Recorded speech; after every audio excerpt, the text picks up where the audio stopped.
Today, I am so thrilled to be joined by two exceptional women, two of whom I've met in different facets of life, which I think is even cooler. So we brought them both together because I think this discussion is going to be very powerful with their input.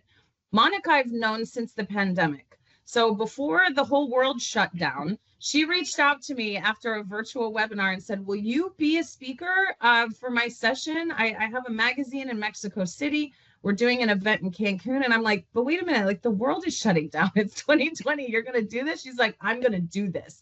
And she booked it and she did. And by the time she did, international travel was open. We were masked up. It was a whole thing. And that was my first session with her. And just what a powerhouse, just absolutely exudes all things feminism, but all things, I got this under control, and power and leadership. So I have admired her for a long time. I've been working with her company for now 5 years. Pandemic was 5 years ago. So I've known her now 5 years. Sangita is someone who I have met on LinkedIn, and you guys are going to hear us talk about this as well as we go into kind of what we do, what we say in public versus what we say, in meetings and things like that. And Sangita is somebody that I had admired, on LinkedIn. I'd seen her work. I knew that she was very involved in women in technology, but I had never met her. And in February, we ran into each other at the sales kickoff. She's a customer success leader at UiPath. And I said, oh my gosh, it's you, the person that matches the LinkedIn. And we connected, and it was instant chemistry. We had a 30-minute chat, and we have all kinds of initiatives launching this year as a result of a quick dialogue. So you never know when you're going to walk into these opportunities to meet people that are going to change the course of how you think and how you do work. And that's what's been really special about aggregating all these women, is I get to tell everybody who shows up to hear these talks, how lucky I am to be put in the right place at the right time to meet all these incredible superstars. So without further ado, it looks like we've got all the logistics settled. Everybody's in. Chat has kicked off. And we are kicking out any transcriber here, AI assistants, not today. Other days we like that, but not today. And we're going to go ahead and kick it off. So Monica, I am going to start with you. Okay. Tell us, first of all, where you're coming from, where you're from, and a little bit about how it is that you became the founder and, basically president of your whole CIO Netmedia conglomerate. Thank you so much for joining us. Well, thank you, Paula and Sangita. I'm very pleased to be here, very honored. And well, I live in Mexico City. I was born in Mexico City. Why do I got to own my own company? It's a chain of events that lead me to that point in my life. I think what pushed me the most was that I lived through the .com era when I was still working for a publisher, where I launched 5 different publications by myself, almost, like putting together the editorial team, thinking about the different sections of the magazine or the paper, the reader profile, the distribution strategy, then presenting it to the possible sponsorship sponsors. So at the end, I told to myself, if you can do that for somebody else, why don't you do it for yourself? And because it was the .com era, and you saw all these very young guys coming out of the universities and raising a lot of venture capital for totally crazy businesses, because they all at the end, we know how it ended. I said, why not me? Why, even if I was in Mexico and venture capital was almost non-existent in 1998. This was last century, for those of you who are very young. So I said, why not angel investors? So I did my job. I put together a business plan. in the time that we use modems. Probably most of our audience have never used a Oh, modem. we have them. We have them. Don't worry. There's all representation here. Don't Okay, worry. so I had to wait all night to download an application that would help me writing my business plan. But well, to make it short, I gathered half of what I needed in venture capital and also my own savings, and three different sponsors paid in advance for a year of advertising in my print magazines, because I started with 2 print magazines, which were a license from, at that time, CMP, that owned Information Week and Network Computing. So I launched the company in April, and the website was put together in May, and the first issue was launched in August of 1999. So that's how I got here and That's amazing. Started my own business. Monica, and you guys will hear more throughout the course of this, but this isn't just a print magazine. It went to internet. She has conferences where she brings every single company you've heard of, from Coca-Cola to Equinix to Walmart CIOs of Latin America, show up for Monica's conference because they know they're going to get content-rich information, and it's truly spectacular, the community that you put together. Sangita, so a little bit of a story, and you guys will begin to see why I wanted you guys together too. But Sangita, she came originally. I want you to tell your story. How is it that you ended up, as an engineer major, but working in customer success at UiPath as a leader there, running a pretty hefty P&L, if I might say, by yourself with an incredible team. So Sangita, tell us a little bit about how you got to where you are today. Absolutely. So just sharing a little bit about myself, as you shared, Paula, I've been in the customer success space for a long time, actually, more than 15 years now, across various organizations, various roles with a big book of business across multiple Fortune 100 and 500 organizations. And currently work at UiPath, where my team and I lead extensive cross-functional teams working with our customers to establish and implement their automation and AI strategies. So going back to your question on how my journey actually started, I have been in this space for a long time, and I began my career as an engineer, but very soon I found that my actual passion is not the technology, but bridging the gap between the technology, people, and the business outcomes. So I decided to come to US for an MBA almost 20 years back. Was fortunate to get full scholarship, so came here. And since my MBA, I have held diverse roles, all the way from project management to consulting to digital transformation and so on. And ultimately, I found my sweet spot in customer success. So as an engineer, I'm very analytical, very detailed, but the MBA has given me that strategic lens, the business acumen, and customer success really brings the excellent blend of both sides. And if I may say, I'm an engineer by education, but I am a true artist by heart. And customer success is really a space where I thrive, where I can bring in both sides of my personalities. Yeah, no, I think it is, definitely. And I think a lot of us that are in the technology space, have a little bit of both of those sides, because you have to be, consultants love the art of the possible, as a term. And if you think about that, that's a very creative space to take your brain, is the art of the possible. So I think it does lend itself nicely.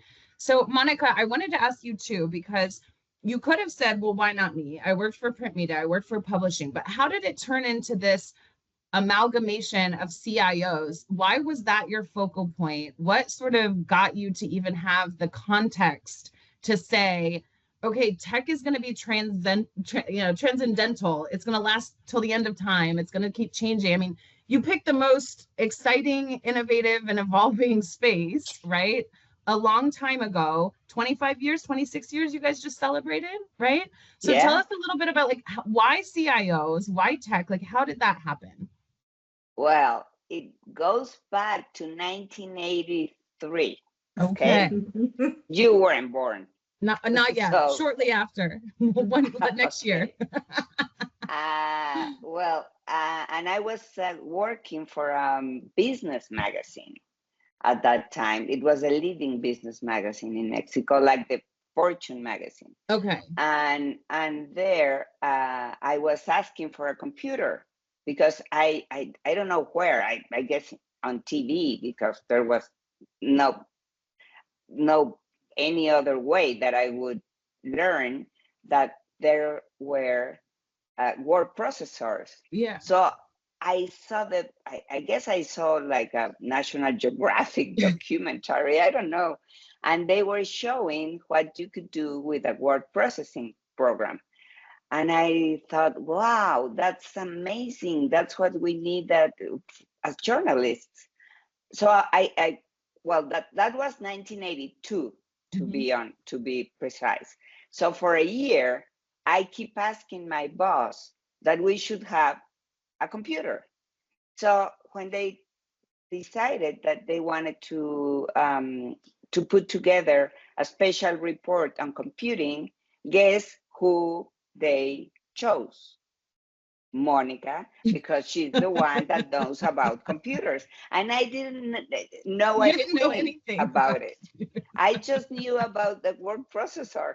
So, and I was so mad that I told them, this is a punishment.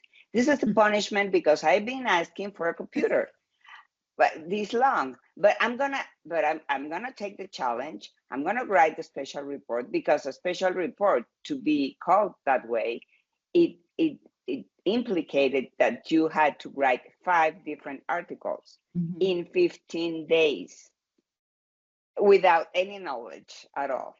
So I did the job. They sold a lot of advertising because this was not a scientific magazine. It is a commercial magazine. So they went out, they sold, the advertising people sold a lot of ads.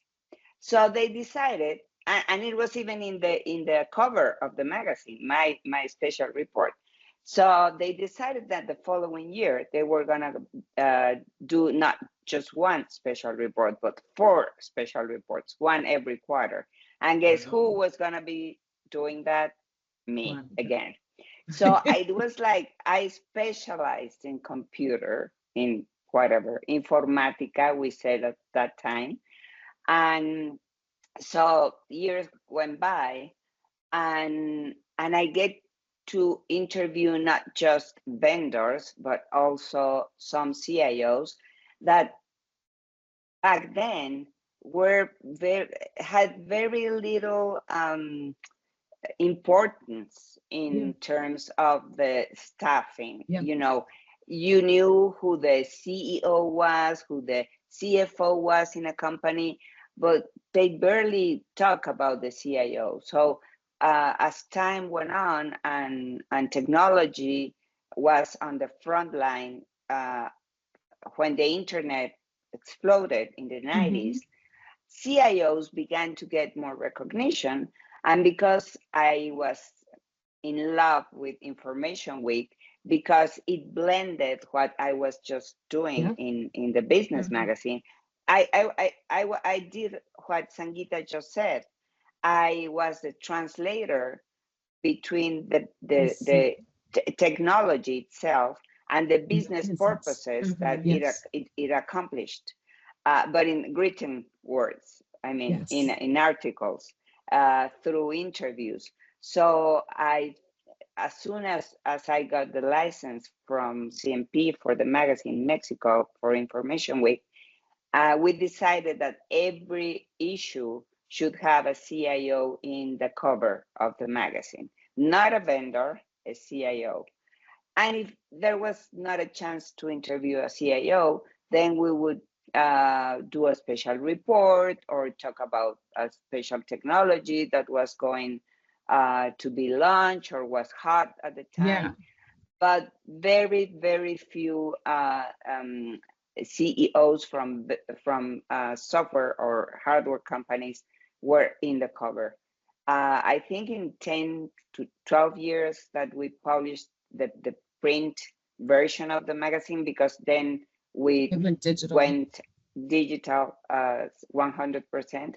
I think there were just like 5 covers in which we interview a CEO from a vendor company. Yeah. It's not that I don't like vendors, right? No. They're my sponsors, But but the readers don't want to read about, people selling me something that they deal with every day. every We day. wanted success stories. We wanted these role models for other CIOs to follow, to see the challenges, to see how they overcome these challenges, Absolutely. their successes. And so that's why we grow up this community that you Yeah. talk about, Paula, and I appreciate your thoughts about it. And they all become our loyal subscribers, Yes. and we still keep those, most of them from back in the days where we have the print magazine.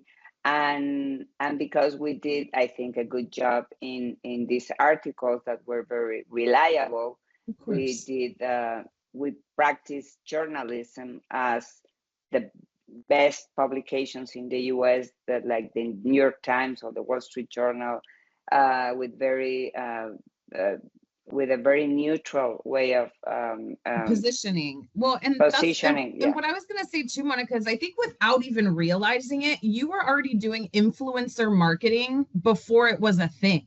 Like Mhm. you were giving, before Instagram had how many thousands of followers, you had subscribers based on a role model, and the community would continue to follow because you were so innovative to say, okay, I know that these stories where people can relate to each other, or how hard was it to install my word processor, Yeah. and how hard was it for me to go from microfiche to, whatever, and having servers, in-house versus a data center. Those were all very, very difficult questions. That was at that time, I feel stupid asking a question about Chat GPT of today, and I just Yeah. think it's so, I don't think you've ever, like, I haven't heard you ever kind of recognize that, but I feel like you were onto something, and the model is exactly the same. The medium may be slightly Mhm. different. So bravo, you've always, it's just like always stood out to me of how much of a, a trailblazer you are, and I just, I love my network is just so special. So Sangita, I was going to Thank ask you. you, switching gears a little bit too, Mhm. in thinking through those things, and Monica kind of outlined sort of, okay, well, this and this, and not all decisions come to us that practically, of to say, okay, well, I have some like empirical evidence that this is a good idea. I'm leading with my heart on this one. When you and I met and spoke a little bit, you were telling me a lot about kind of how it is that you tick, and what are the things that motivate you and kind of inspire you. And especially, having, come here just for school and then ultimately getting a career. So why don't you share with everybody just a little bit about what keeps you going, what inspires you, what motivates you to kind of continue down this track, and how do you stay true to yourself through it? Absolutely. So I think for me, like right now, as a results-driven customer success leader, I really thrive on building that high-performing teams and driving revenue growth through customer-centric strategies at UiPath. And over my entire career, like working across various industries and roles, I really have discovered that my true passion lies in really making a meaningful impact. And it can be through leadership, it can be through community, it can be through customer success. So, talking about leadership, I am a big advocate of elevating women in the workforce, championing their growth, leadership, and success in the tech industry and outside as well. And as you know, Paula, I lead the Women in Automation community at UiPath. So that really gives me a kick that it's so important for women to have a seat at the table and making sure that we all uplift each other. That is very important to me. Community aspect is again very important to me. Giving back, whether it's nurturing young talent, making sure that they're getting the proper guidance. I'm very active in mentoring a lot of students. I get invited to speak at college events. I lead some mentorship programs as well. So those are the things which I do. And even at work, like we have a lot of young colleagues who need that role model. There have been women who have heard me in conferences and events, and come to me and say that, hey, I have always been a BA, a business analyst, but listening to you, it has really inspired me that I can think beyond that and think of a career in customer success, in leadership. So those are the things which really motivate me to really show up every day, do my best. And for customers as well, like their success is my success, my team's success. So it's all about uplifting each other, really what drives me.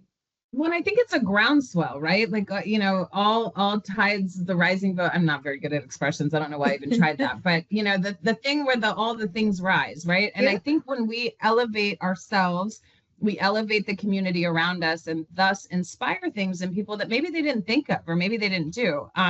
One person that reached out to me yesterday said, because I shared yesterday how it's so important to, keep yourself motivated, and there's hard days, where you're just like, oh my God, why is this so hard? Or why is this person so stupid? Or, whatever the thing is that comes to your head.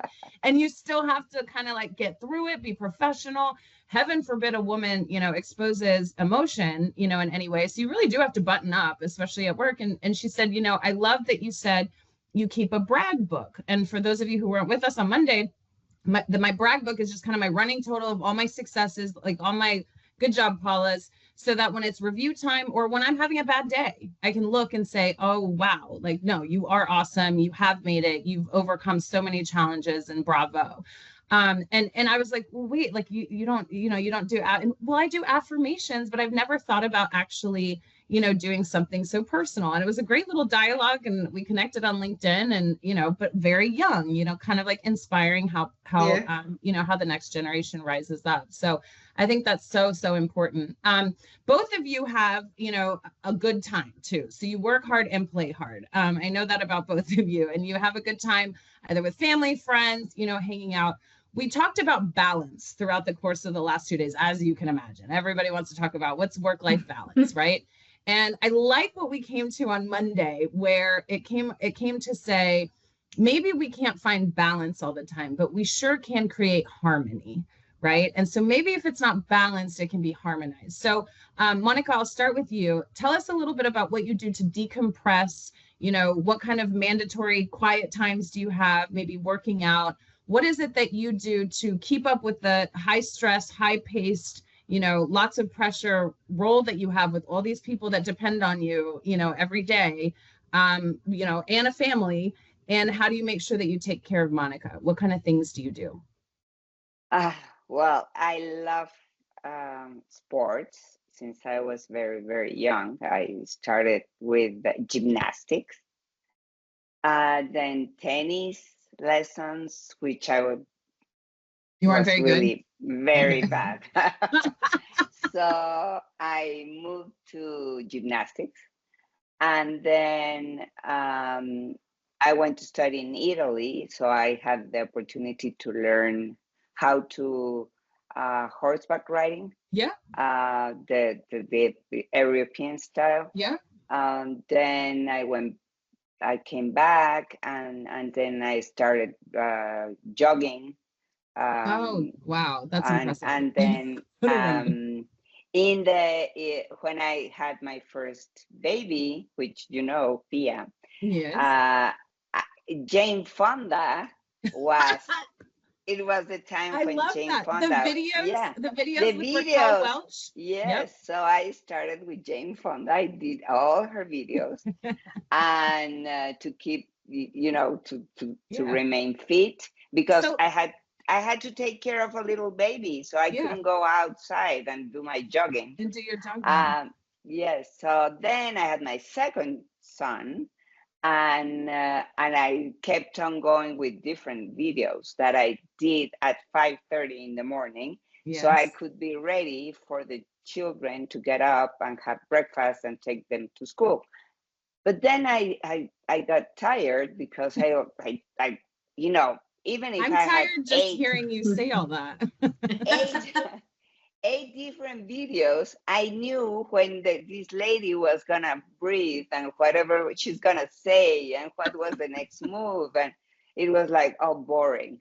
So I said, why not? I go to the park. I lived in the south part of the city, and there's a beautiful park, like a national, like a very little sequoia park. Yes, I mean, like it's tiny beautiful. sequoia parks. So I took my car, and it was like a 5 minutes ride to the park. And I started running at 5:45 in the morning. And all of a sudden, I ended up with a group of guys and some girls that ran at the same time. Mm. And well, at that time, at that hour, very early hours in the morning, and they started telling me, "Why don't you join us for this 5K? How do you say? Yeah, A run, marathon, like a run. Yeah. like a run, and then for the 10K run, and why not a half marathon, and why not a marathon?" I So had no idea you were a runner. oh yes, and then in my 40s, I ran 3 different marathons, Mhm. and like I don't know, 5, 6 half marathons, a lot of 5 and That's 10Ks. awesome. And I felt so good, and so all the stress, everything that was bothering me that day was gone. Yes. And running, because at that time you didn't have these little things, AirPods. and the iPod was just starting at at the end of the 90s, I guess, to come up. I all the time I just was breathing and Meditating. thinking. I Yeah. was not distracted by anything else. So a lot of what my decision making were in the early hours of the morning, while I was training. So I kept doing it for the rest of my life, even now that I cannot run anymore because my back hurts if I because of so much So running, much I guess. running. Yeah.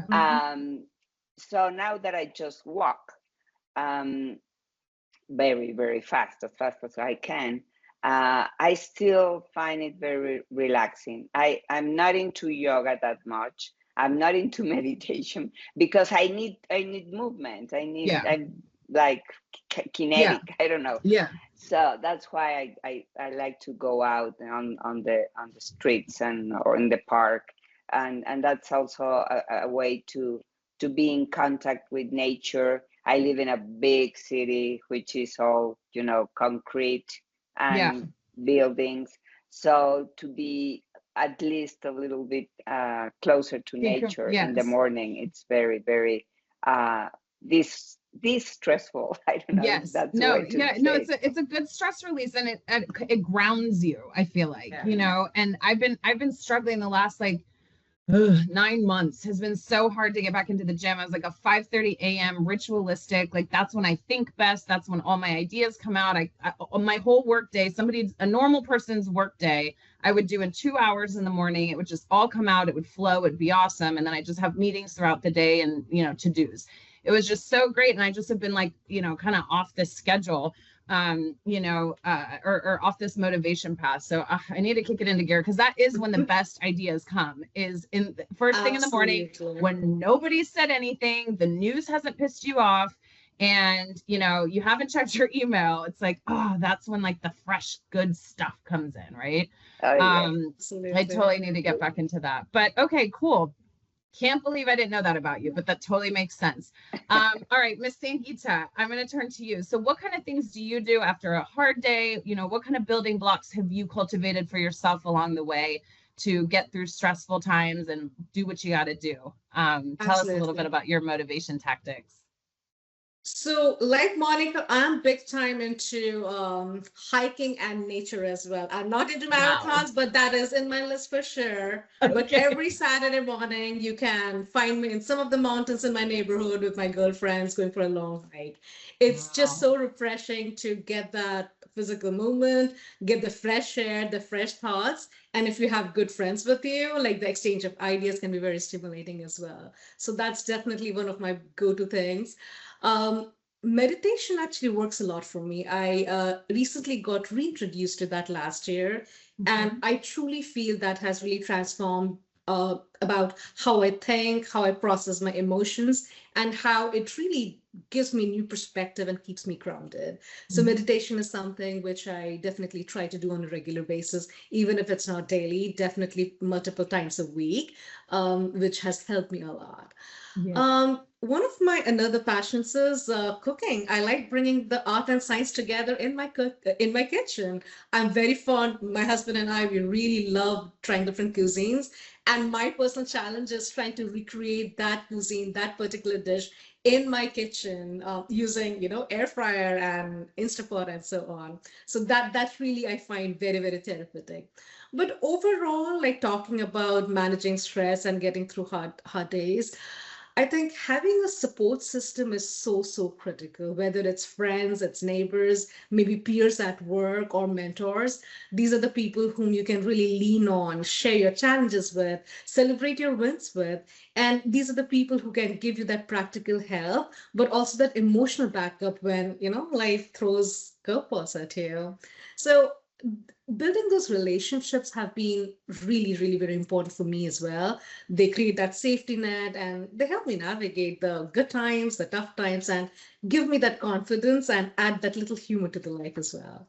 Yes, no, I definitely agree. I think you just summed up balance right there. It's just a little bit of both to kind of get through what you got to get through. One of the things too, Sangita, that you mentioned when we were talking is you have kind of a duality, right? And at home right now, where you're both a mother to a little 7-year-old, but also a caretaker. So you kind of have, these two places where you have to stretch to.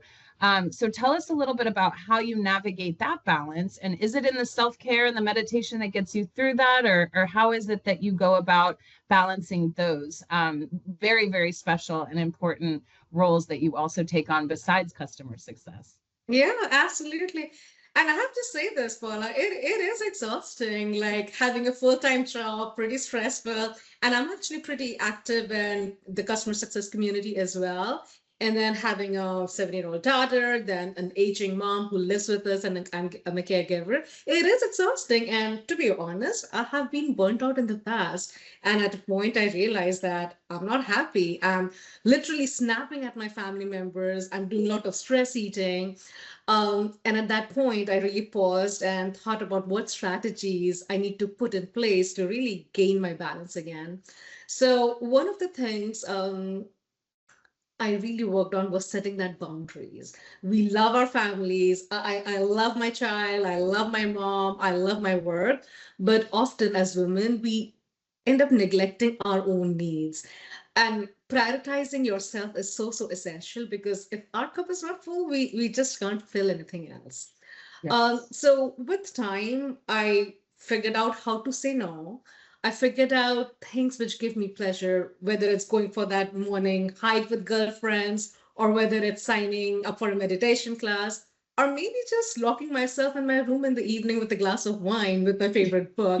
Like those things make me feel that, yes, they recharge me. Yes, I can care for my child. I can have an amazing career. And I'm so proud that I can take care of my mom as well.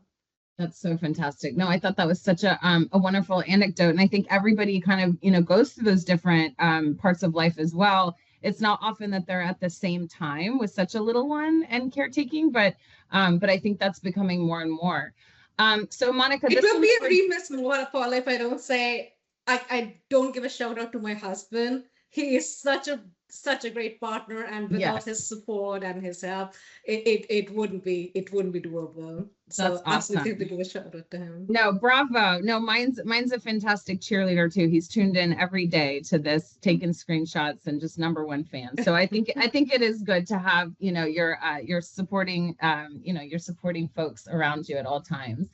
One of the things, so speaking of men, speaking of husbands, one of the things that, came up in the registration questions, Monica, and I'll ask this of you since even still, even though we've made a tremendous amount of progress, every conference I've come to with you at IT Masters, it is 87% Mhm. male. And I think I'm being generous there. Like, I don't even think it's that. So in a completely male dominated society, how do you find your voice? How do you find your feminism? And some of the things I'm just thinking of to tell you is Monica's always impeccably dressed, just perfectly dressed. She is this big. I mean, both of you are bite size. If you're shorter than me, that means you're short. So both of these women right here are powerhouses on the screen, but I don't even think they clear 5 foot. And 5'1". Monica, 5'1". Okay, sorry, my bad. Okay, 5'1". Yes, 5'1". Don't specify, please. Okay, we won't specify. So an unspecified number that's a little shorter than me. Monica wears these heels. She has a podium that she stands on. She gets in front of everybody and she exudes feminism. So that's one of the things that's always so wonderful. That's why I always wear a dress when I come to do your talks, because I want to make it crystal clear that I'm not trying to wear like a pantsuit and get it done. So I just think that's just one example that comes to mind. So tell me a little bit of, and I know you have a long span, but today, in today's era, even still being so dominated by men in your industry with your constituents and your subscribers, how do you navigate that? And what kind of things do you tell yourself to know that you that you belong there and you're building this community and you're going to keep fighting until you see more women in the crowd? Well, I don't know. I never thought about being a woman in a men's in a men environment, and I guess that it played to my advantage, especially in the technology arena. When I was starting, when I started writing about IT, I was 23 years old. So you can now do your math and know how old I am. So being 23 and being a woman, I played with all these different prejudices and labels that women get. You're dumb. You don't know anything. We have to explain it to you. You do silly questions. So I take advantage of that. So I went into an interview and I said, well, excuse me, but I didn't understand how come that you say you're the leader in this segment of the market, but when I have this information that says that the leader is somebody else, how come? So it would be like, oh my God, this is not a silly question. And so it was the way to go around, all these, to take advantage of all those labels and get my way through. I used a mini skirt to some interviews, and I noticed the guys like, oh, she's so beautiful. Oh, sit down. What do you want? Do you want a coffee? Are you comfortable? Do you want me to do something extra? Do you want me to show you the site? So everybody was like, wow. And in the journal, when I was in a trip with a journalist, they were all men also. I was the only woman in the room. So the vendor, the company that was inviting us, because in Mexico, people, men should be very kind of gentle to women. So I would be the one to ask for the wine, to suggest the venue, even if I could have the choice. They would say, oh, let's ask Monica, where does she wants to go for dinner? Let's ask Monica because she knows about wines. What wine would she like? And so it was like, oh my God, I'm like the queen here. Yeah. And so I enjoy it a lot. I mean, I whenever I get these questions, I would have liked to live as a man to know what I missed, because I know I missed a lot of things. There are some kind of business that that just happen between men. So probably my company would be twice as big if I would be a man. Because in Mexico, there's still Yes. macho thing, you know. Yeah. And they do business with a lot of drinking, and they stay late at night, Yep. and they go with girls, Yeah. and And so well, you they got to do. protect yourself as well. Well, I remember my mother was the head of marketing at Arbitron at one point, and she would say that her Mexico trips over lunch, it was 3 shots of tequila was just Oh, like wow. before the meal came, and it like just Uh-huh. sipping tequila in the afternoon, and that's just how business is done. So there's elements of that too, that as a woman you kind of have to protect yourself. But I Mhm. love that you're, completely open to the fact that you use your strengths where you can, and understand that there's labels that you can completely debunk, and I started very young too, so I got it a lot. Oh, she's working for the chief operating officer, at ThyssenKrupp. She must have slept with him, or she must have done something Oh inappropriate, or she yeah, must have Mhm. whatever.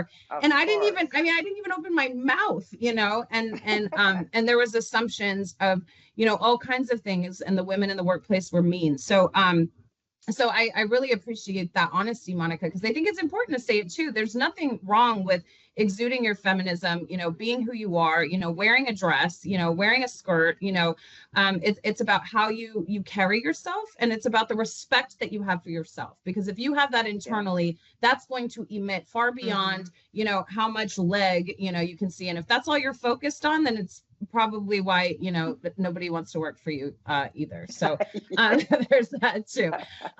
Okay, so one of the questions that we talked about thematically too, right? So there's several questions that we went through. The audience has given us some questions. We've gotten a couple along the way here too. But one of the things that we talked about as well is overcoming adversity. And I think we talked about that from the perspective of how do we, kind of get through the day. But let's take it at just a slightly different angle to our third theme, which is, what would you tell the little version of yourself, if you had the choice? Maybe it's because of something adverse that you went through, that you'd say, okay, hey, when it's time to turn right, maybe turn left, or or however the advice would go. But if you had an opportunity to talk to little Monica, I'll start with you. What would you tell little Monica today about what you've learned along the course of your career to date? Well, I think Sangita said something that I was missing, because I was, when you send us that question, I I went through my life, and I said, what would have I made different? And I didn't know what, because I kind of did whatever I wanted since I was very young. But then I realized that saying no was something I learned later in life. And I think as women, we have to learn, and somebody has to teach us, because I went to a specific a course, like a lesson that lasted 2 days long, to learn how to say no. Because uh, especially in Latin countries, we are raised to be complacent, to say Mhm. yes, to Mhm. kiss Mhm. the guy, to Yeah, say submissive. hello and Yeah. kiss the guy. People And pleaser. Mhm. And in yeah, India too. and it's your aunt, or it's your uncle, and if you're married, to avoid difficult situations, you say, oh yes, yes, yes, yes, yes, we'll do it your way. But finally you don't do it that way, Yeah. and Mhm. you end up having a lot of trouble. And that's what happened to me, and that's why I got divorced in the first place, because I should have said no when it was time to say no. And that happens also in business. So after I took that lesson, that I talk about, I started saying no at work, especially. And if I had too much to accomplish, I could say no to my boss and say, listen, I have all these things to do. So if you want me to do that something else, tell me what I'm not gonna do about all this. Yes. Yes. Amen. You know, Priorities. Yeah. Mhm. yeah. Yeah. So I also, when I was hired in this other publishing company that I from where I left and started my own business, I put my objectives and I say, okay, I'm gonna accept your offering, but these are my conditions, and they say yes to everything I asked for. So in that way I learned, I learned that saying no, it's very, very powerful. Yeah. And that you have not to be afraid of losing your job or losing your friendship or your spouse, because if you're gonna lose it, it's better to be that you lose it very, very early in time than later, than the consequences are gonna be bigger. Yes. And it's much better than losing your value system, right? Oh, so yes, so whatever comes with the loss of having to disappoint somebody in a moment, if it's adhering to your value system, worthy trade in my book. Sangita, how about you? Oh yeah, go ahead. Yes. And I have also seen that it's actually works the other way around. If you say no, people actually end up having more respect for you because you know your boundaries and you have the conviction and the confidence to say no. Yeah, exactly. And you know what? No is an answer all by itself. There doesn't have to be a because or an explanation or a defensive posture. No is a full, complete sentence with a period at the end, if that's all you can muster to set for yourself. So that I definitely learned along the way. I don't have to explain why it's a no. So Sangita, if you were looking at little Sangita before she decided to traverse across the world, come to school in Connecticut, make a family in the United States, what would you tell little Sangita if you could give her advice, given your experience today? Absolutely. I have so many advice I could give. I know. Monica's, I like envy Monica's like conviction. Like, no, I lived my life the way I wanted to live it. Like, oh, that's so great. But yeah, I have a lot of advice for little Paula too. Go ahead. So I think the main one I would go for is don't hesitate to ask for help. You really don't have to do everything alone. In my younger days, early career, I used to think that asking for help made me really look weak or incompetent. But with time, I've really realized that I was wrong. Like the times when I reached out, whether it was for a career advice, whether it was for a mentor, or even leaning on a friend on the tough moments, or even just admitting that I don't know it, can you help me? Those were the times when I really, really grew the most.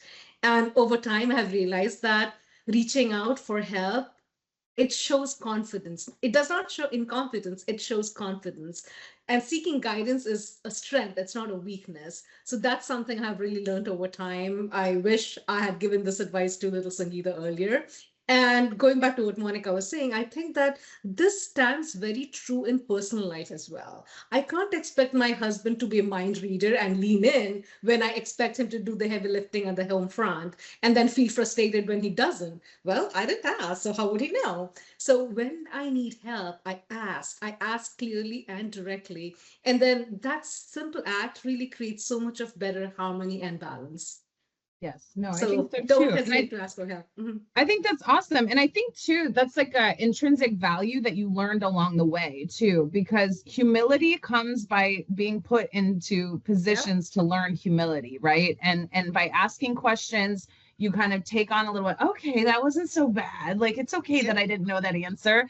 And then, you continue to get a little bit more curious, and humility turns into curiosity, and curiosity kind of stems from that. So it really is, asking more questions and getting diversity of thought that you ask for, that you conjure up, is just such a good energy boomerang, of getting that infused.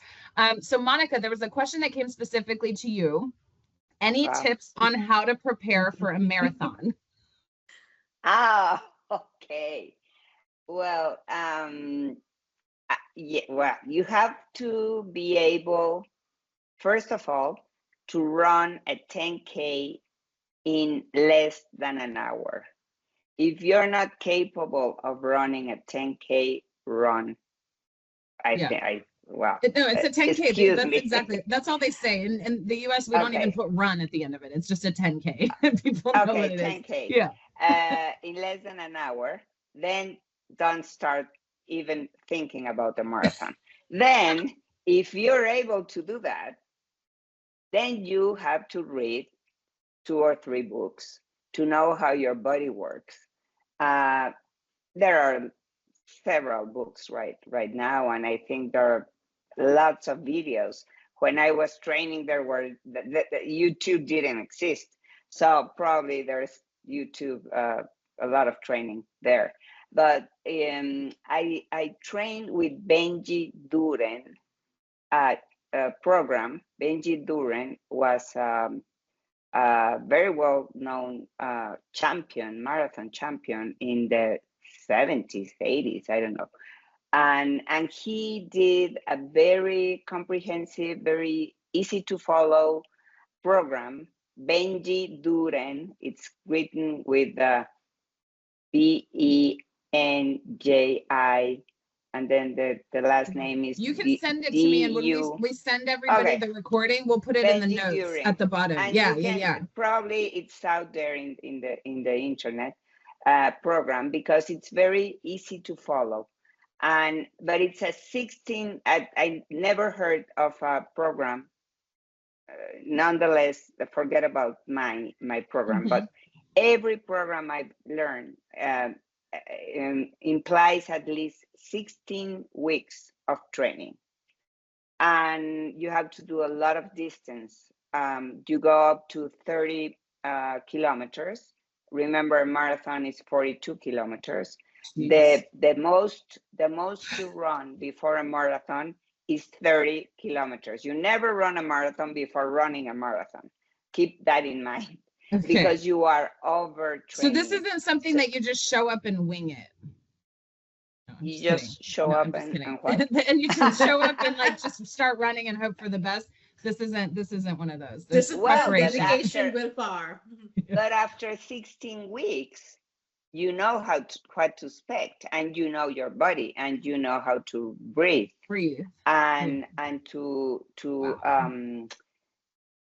to manage your energy, and well, there's a lot of also in your brain. It's something that also you have to trick your brain, because your brain tells you stop all the time, because it gets scary, and you have to forget about your brain because it's tricking you, and just follow your instincts and your body and your strength.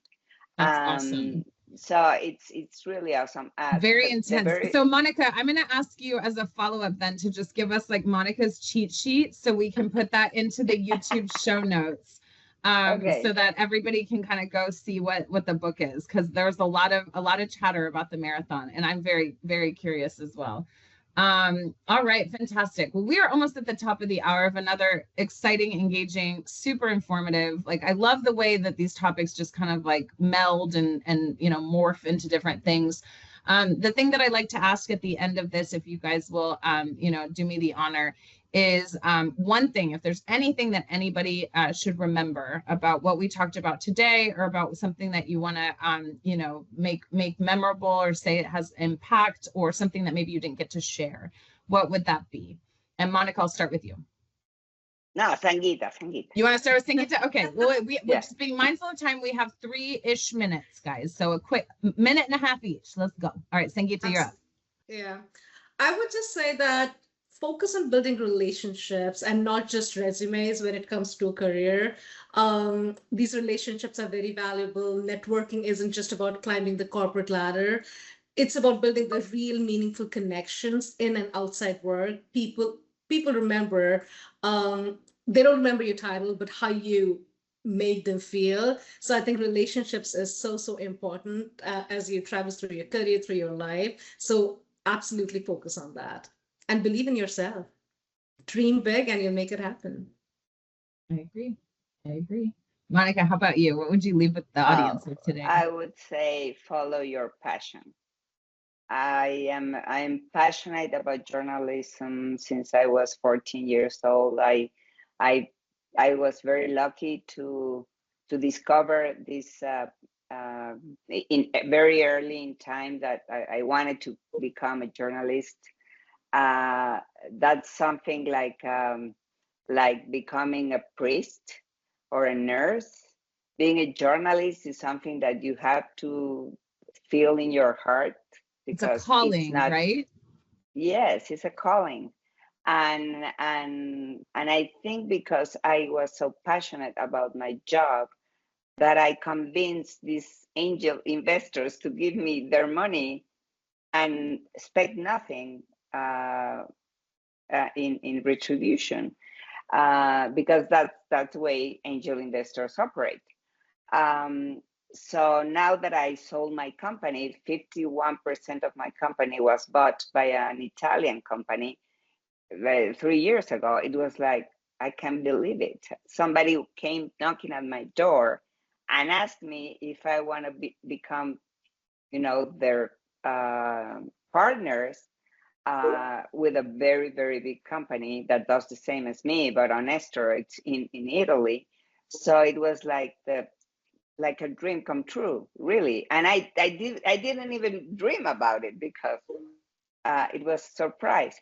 So I think it all ends well. It all responds to being honest with yourself and your call in life, and do whatever you like, not what brings you money, because I never expected to have money being a journalist. Journalists are paid very, very low.